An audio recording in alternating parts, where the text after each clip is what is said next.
Hello students, good morning and welcome to you in this channel।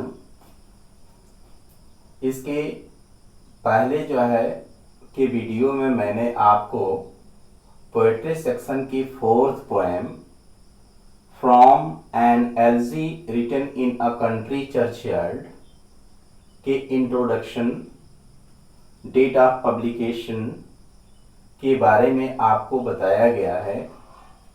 आज इस poem से related जितने भी स्टेंजाज हैं, जिसमें आपको जो है आपके सिलेबस में केवल 5 ही स्टेंजा दिए गए हैं, उनका अर्थ कंप्लीटली हिंदी में आपको बताया जाएगा। उसके बाद से इसकी व्याख्या आपको इंग्लिश में करके बताई जाएगी। आपको बताया गया है कि यह पोएम जो है 34 स्टेंजा में लिखा गया है और उस 34 स्टेंजा में से only 5 stanzas have been given to you in your course.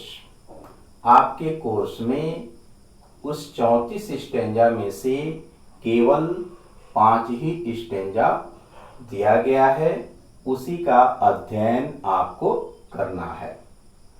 जिसमें पहला स्टेंजा जो है आपके सामने है, दूसरा स्टेंजा भी इसके नीचे लिखा गया है।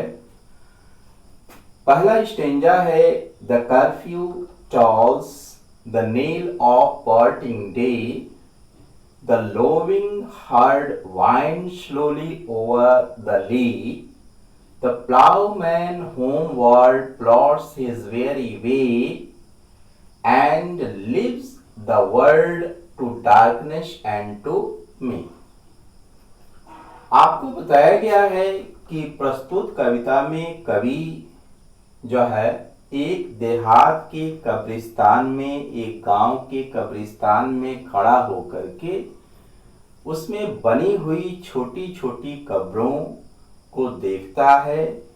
उन कब्रों में जिन जिन लोगों को दफनाया गया है, उनमें से विशेष रूप से वह साधारण और गंवार लोगों के, अनएजुकेटेड लोगों के प्रति सिंपैथी प्रकट करते हुए इस जो है स्टेंजा को या इस पोएम को वह कंपोज करता है, लिखता है।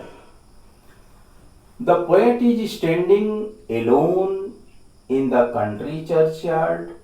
कवि उस देहात के कब्रिस्तान में अकेले खड़ा है।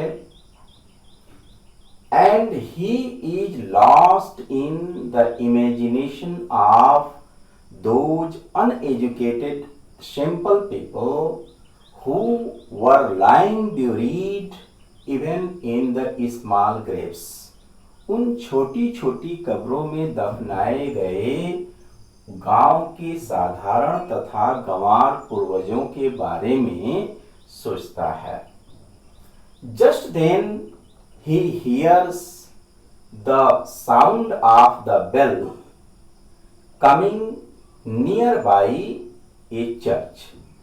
ठीक तभी उसे गिरजा घर में बजने वाली एक घंटी की आवाज सुनाई देती है।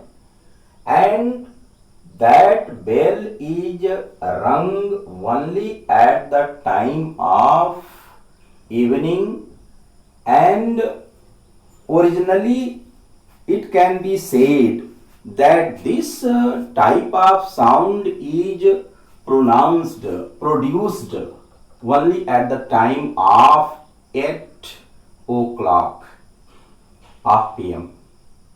माने शाम के 8 बजे के समय वह घंटी बजती है। उसका साउंड कुछ अलग ही है, जिससे पोएट फील कर लेता है, उसको महसूस हो जाता है कि संध्या का समय हो गया है।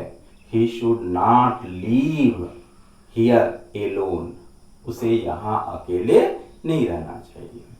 बस उसी का वर्णन पहले स्टेंजा में वह करता है। साथ ही साथ भाई गिरजाघर की घंटी की आवाज तो उसे संकेत दे ही रही है, शाम के समय का संकेत तो दे ही रही है। उसने कुछ और भी संकेतों का वर्णन इसमें किया है। That happens only at the time of evening, जो घटनाएं केवल संध्या के समय ही घटित होती हैं। Means we can say that in the first stanza of the poem, the poet says that it is the time of evening. अब चलते हैं स्टेंजा 1 अर्थात पहले स्टेंजा के एक एक पंक्ति का अर्थ समझने। इसका अर्थ समझ लीजिए, ध्यान से इसको देखिए। लिखा है the curfew tolls. Curfew, curfew का मतलब होता है एक प्रकार की घंटी। टॉल्स का मतलब होता है रिंग्स, का मतलब बजता है। द नील, नील का मतलब होता है कि घंटे की ध्वनि, वह ध्वनि जो विशेषकर मृत्यु को सूचित करने के लिए बजाई जाती है, उसको हम नेल कहते हैं।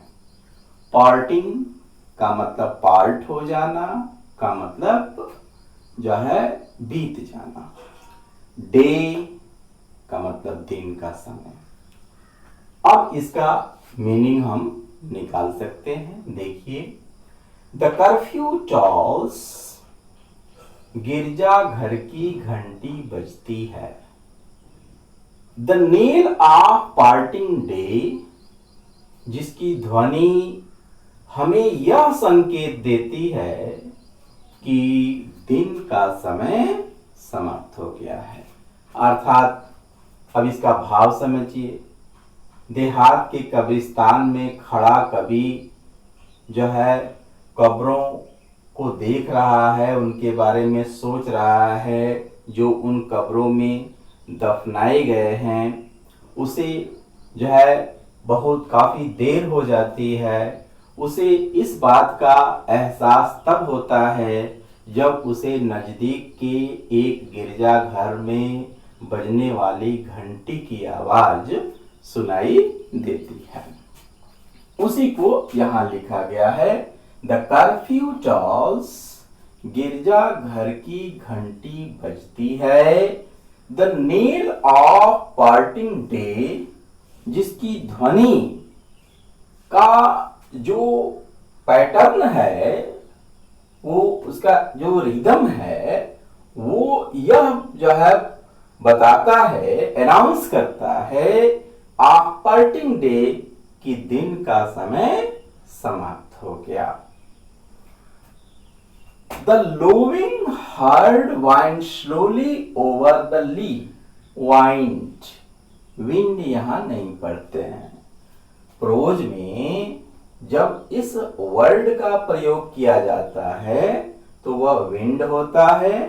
And when ever this word is used anywhere in the line of a poem, that is pronounced as wind, इसको जो है वाइंड के रूप में पढ़ते हैं, इसको वाइंड पढ़ा जाता है। द लोविंग हार्ड, लोविंग इसका भी अर्थ समझिए। लोविंग का मतलब होता है रंभाना। रंभाना, हर एक पशु के रंभाने का जो साउंड होता है, वो साउंड प्रोड्यूस करते हैं। और रंभाने के साथ साथ एक तरह से कह सकते हैं झूमते हुए मस्ती में चलना और प्रसन्नता पूर्वक, पूरे संतोष पूर्वक जो है आवाज उत्पन्न करना, उसी को यहाँ लोविंग लिखा गया है। लोविंग का मतलब रंभाते हुए। Heard, heard means the group of cattle, पशुओं का झुंड, समूह। द लोविंग हर्ड, पशुओं का रंभाता हुआ झुंड। Wind slowly over the lea, wind slowly, wind, wind का मतलब टेढ़े मेढ़े चलना। झूमते हुए चलना का मतलब टेढ़े मेढ़े चलना। तो wind slowly over the lea, over, over का मतलब से, द ली मीन्स मिडो, चारागाह। तो कवि यहां यह कहना चाहता है कि जिस समय वह देहात के कब्रिस्तान में खड़ा है, एक तो गिरजाघर की घंटी अनाउंस करती है कि it is the time of evening, लेकिन तभी उसे जो है पशुओं का रंभाता हुआ झुंड भी चारागाह से धीरे धीरे घर की तरफ वापस जाता हुआ दिखाई देता है। तो इससे भी संध्या के समय का संकेत मिलता है। यहाँ पर भी हम यह समझ सकते हैं कि कवि यह बताना चाहता है कि शाम का समय हो गया है, क्योंकि सुबह वे पशु जो सुबह जो है चरने के लिए चारागाह की तरफ जाते हैं, दिन भर चर लेने के बाद वे थके हुए धीमी गति से जो है चारागाह से अपने घर की तरफ टेढ़े मेढ़े और रंभाते हुए घर की तरफ वापस आते हैं। तो the lowing herd went slowly over the lea, कवि आगे कहते हैं कि पशुओं का रंभाता हुआ झुंड धीरे धीरे घर की तरफ वापस आ रहा है। The ploughman homeward plods his weary way, तीसरा संकेत, संध्या के समय का तीसरा संकेत तीसरी पंक्ति में है। द प्लाउमैन, हलवाहा, हलवाहा का मतलब खेत जोतने वाला, means the farmer. Homeward, homeward का मतलब घर की तरफ। प्लॉट्स हिज वेरी वे, अर्थात वेरी वे, यहां पर आपको मुझे बताना होगा वेरी वे ये शब्द जो है बहुत ही इंपॉर्टेंट अर्थ रखता है।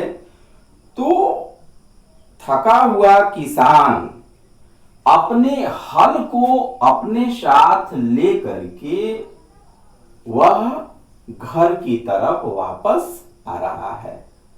एंड वी ऑफन नोटिस, प्रायः हम देखते हैं that the farmer goes out to plow his field early in the morning।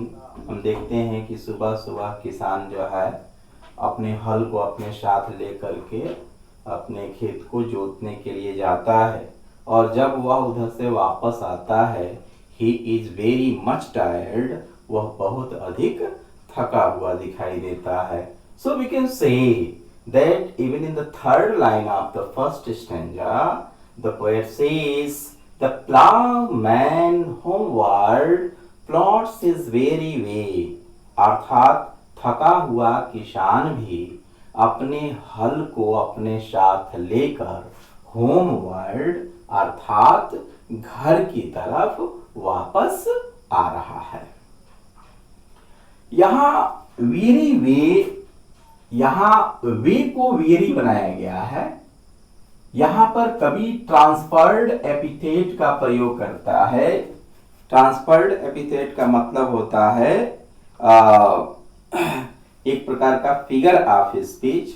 तो यहाँ ये न समझ लिया जाए कि वे ही वेरी है, अर्थात यह मार्ग थका हुआ नहीं है, बल्कि प्लाउमैन थका हुआ है। ये प्लाउमैन से रिलेटेड है ना।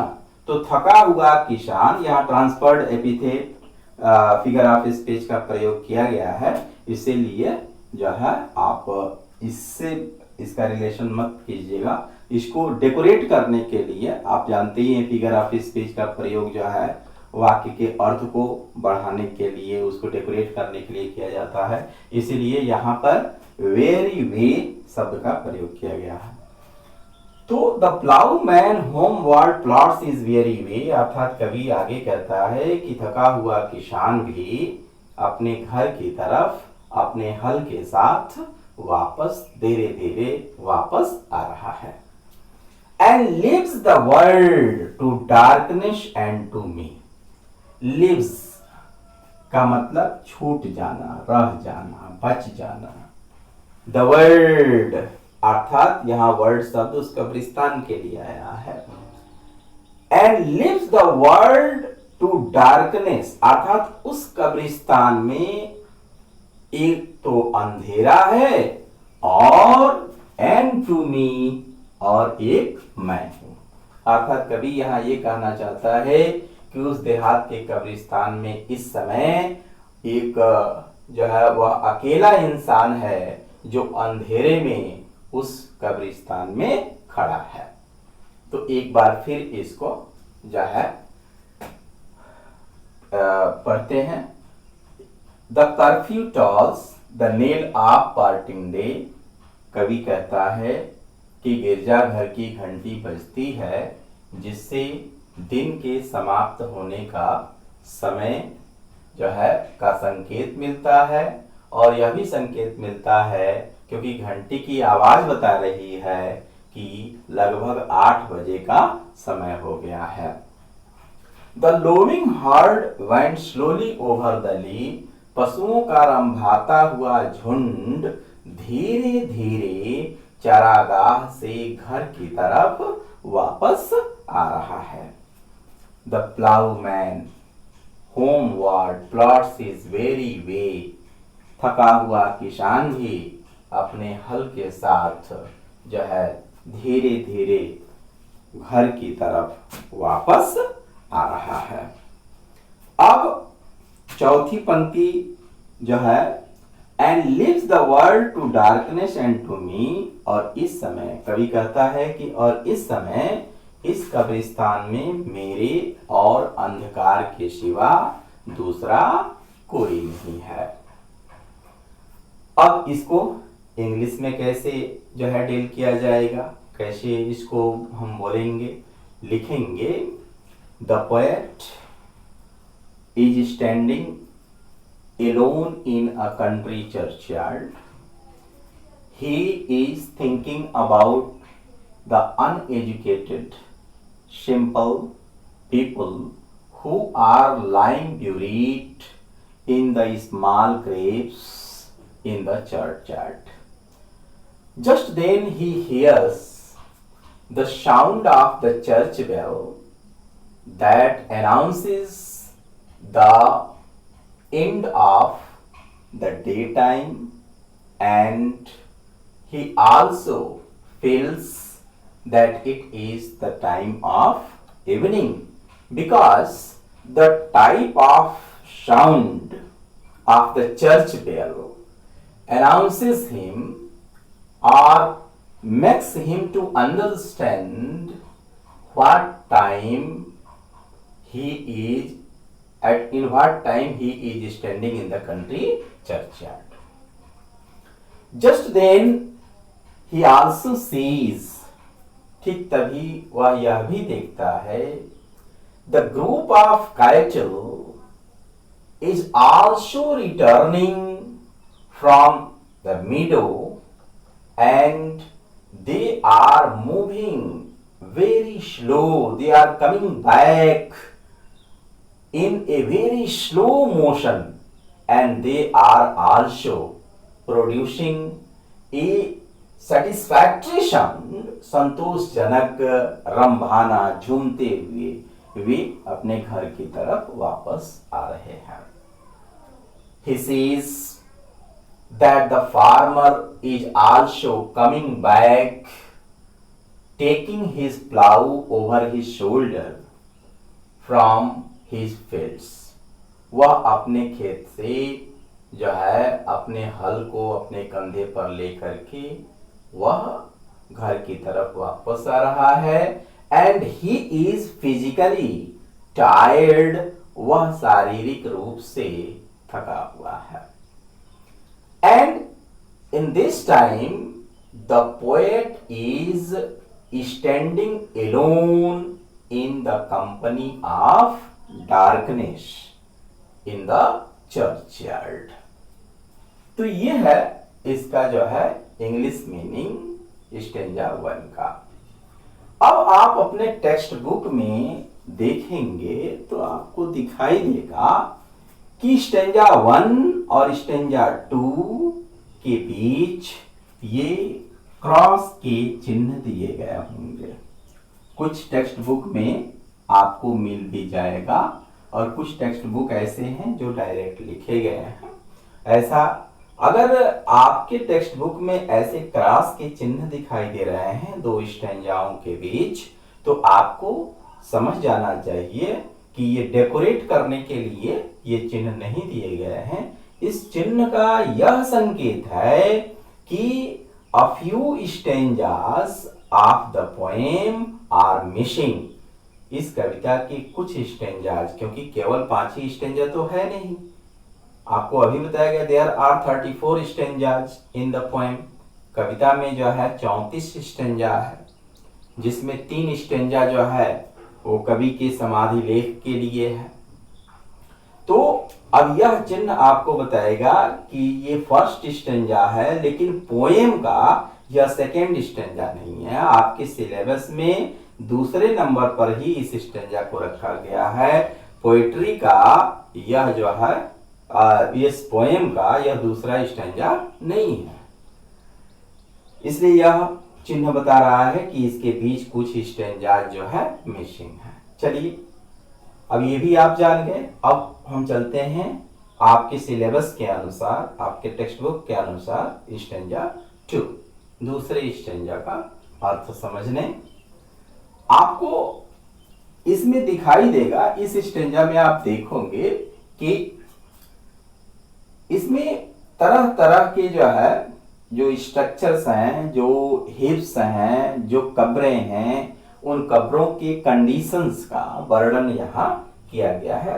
अर्थात in these lines or in this stanza the poet describes about the conditions of the small graves or the condition of the churchyard. उस चर्चयार्ड या चर्चयार्ड में जो स्मॉल ग्रेव्स हैं, जो छोटी छोटी कब्रें हैं, उन कब्रों के कंडीशंस के बारे में बताता है, जिसमें लिखा गया है beneath those rust elms that old trees shed, where heaps the turf in many a moldering heap, each in his narrow sow forever laid the root forefathers of the Hamlet sleep। कुछ text book में Hamlet का H capital दिखाई देगा और कुछ में small दिखाई देगा, लेकिन ओरिजिनली H ही होना चाहिए, because it stands for the name of a village. That is why we can say that it is a proper noun, so the first letter of this word should be capital। तो beneath those rust elms, beneath means under का मतलब नीचे। Those का मतलब उन। Rust का मतलब होता है भद्दी, पुरानी भद्दी। आल्म्स का मतलब चिरावेल का एक पेड़ होता है, चीड़ का पेड़ होता है। चीड़ का पेड़ जो है बहुत ऊंचा होता है, ये पहाड़ी स्थानों पर होता है। तो बीनीथ दोज रस्ट आल्म्स अर्थात उन भद्दी पुरानी चिराबेल के वृक्ष के छाया के नीचे। That yew trees shade, yew trees का मतलब यहाँ पर उन सभी वृक्षों से ये इसका अर्थ निकलता है जो सदाबहार वृक्ष के अंतर्गत आते हैं। तो एव का मतलब होता है यूट्रे अर्थात सदाबहार वृक्ष। तो चिराबेल तथा सदाबहार वृक्षों के शेड, शेड का मतलब छाया के नीचे। वेयर जहां पर आप देखते ही हैं जब कब्रिस्तान जो है बहुत पुराना हो जाता है, कब्रें पुरानी हो जाती हैं, तो अगल बगल जो है छोटे छोटे पौधे उगते हैं, वही छोटे छोटे पौधे बहुत दिन के बाद बहुत बड़े हो जाते हैं और उनकी शाखाएं भद्दी हो जाती हैं, पपड़ीदार हो जाती हैं। तो वही भद्दी और पपड़ीदार शाखाओं वाले वृक्षों का वर्णन यहाँ किया गया है, क्योंकि यहाँ रज्ड शब्द का प्रयोग किया गया है।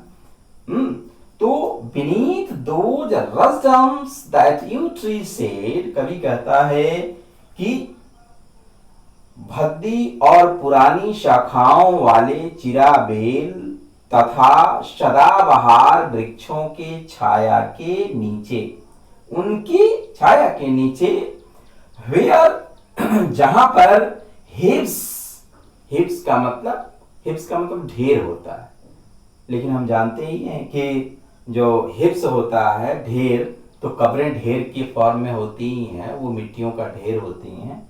तो where hips the turf in many a moldering heap, turf means soft green grass that is known as turf।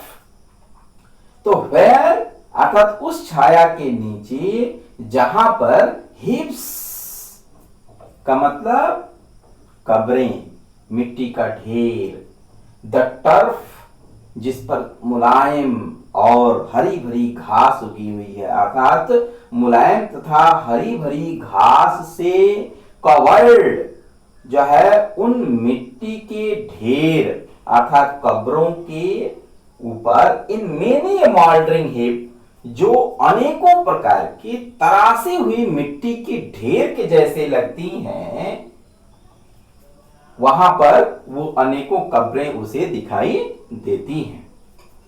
Each का मतलब प्रत्येक, उन प्रत्येक कब्रों में, इन हिज नैरो शेल अर्थात शेल का मतलब तो कोशिका होता है, तो कोशिका का मतलब इकाई, क्योंकि that is the unit of life, जीवन की सबसे छोटी इकाई कोशिका को ही माना गया है। तो यहाँ पर कोशिका से इसका अर्थ नहीं लेकर के, बल्कि वह कोठरी से, क्योंकि वह कोठरी जो है इस कोठरी से जिसमें जो है आदमी जीवित रहते हुए रहता है उससे काफी छोटी होती है, इसीलिए यहाँ पर छोटी जो है कब्र या छोटे छोटे कोठरी शब्द का अर्थ लेने के लिए इस शब्द का प्रयोग उसने किया है। तो each in his narrow cell अर्थात प्रत्येक उन छोटी छोटी नैरो, छोटी छोटी कोठरियों में, और प्रत्येक का मतलब एक कब्र में एक व्यक्ति को दफनाया गया है, इसीलिए प्रत्येक अपनी अपनी छोटी छोटी कोठरियों में अर्थात छोटे छोटे कब्रों में for ever laid, for ever हमेशा हमेशा के लिए, लेड पड़े हुए हैं, लेटे हुए हैं। कौन? The rude forefathers of the Hamlets रे, उस गांव के, रूड का मतलब uneducated, rude means uneducated simple people of the village are sleeping forever and ever, हमेशा हमेशा के लिए उन छोटी छोटी कब्रों में वो गांव के गंवार पूर्वज लेटे हुए हैं। हमेशा के लिए का मतलब they can not arise from their bed, वे अपने उस जो है बिस्तरे से वो जग नहीं सकते हैं, दे हैव बीन डाइड। अब यहाँ पर एक बार फिर इसका अर्थ मैं आपको क्लियर कर रहा हूं। बीनीथ दोज रज्ड आर्म्स, अभी आपको बता दिया गया बीनीथ का मतलब अंडर होता है, रज्ड का मतलब old and rough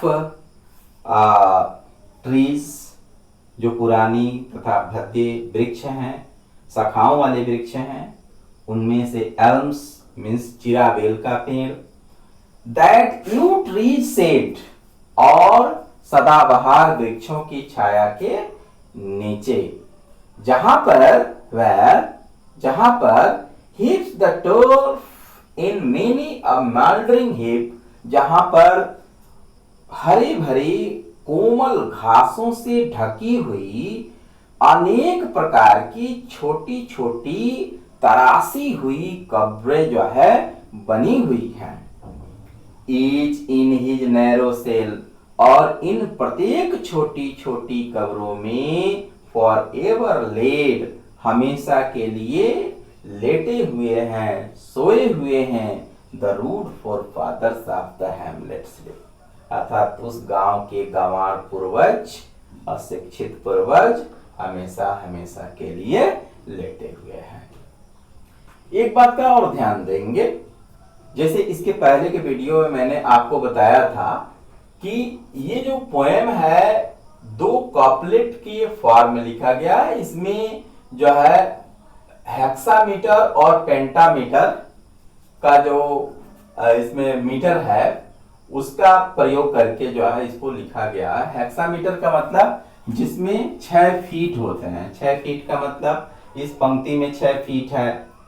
6 feet, feet का मतलब 1 feet, 1 feet equal to 1 stressed sound plus 1 or more unstressed sound, unstressed sound, that is equal to 1 feet। अर्थात पोएम में 1 फीट जो है किसको कहते हैं, अर्थात ऐसे शब्द जिनके प्रोनाउंसिएशन में कहीं स्ट्रेस्ड और एक स्ट्रेस्ड साउंड तो अवश्य होना चाहिए और एक हो या एक से अधिक अनस्ट्रेस्ड साउंड हो।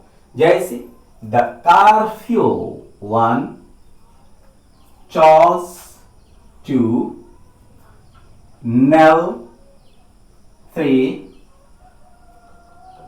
द नेल 1, 2, 3, ऑफ 4, 5, 6, ये 6 माने 6 जो है स्ट्रेस्ड और अनस्ट्रेस्ड फीट है इसमें, तो हेक्सामीटर के रूप में है। जबकि इसमें जो है यह किस में है, पेंटामीटर में होगा। लविंग, हार्ड, 1, 2, वाइंड, वाइंड, तो इसमें स्ट्रेस्ड और अनस्ट्रेस्ड 1 फीट ये हो गया, 1 फीट ये हो गया, 1 फीट हो गया।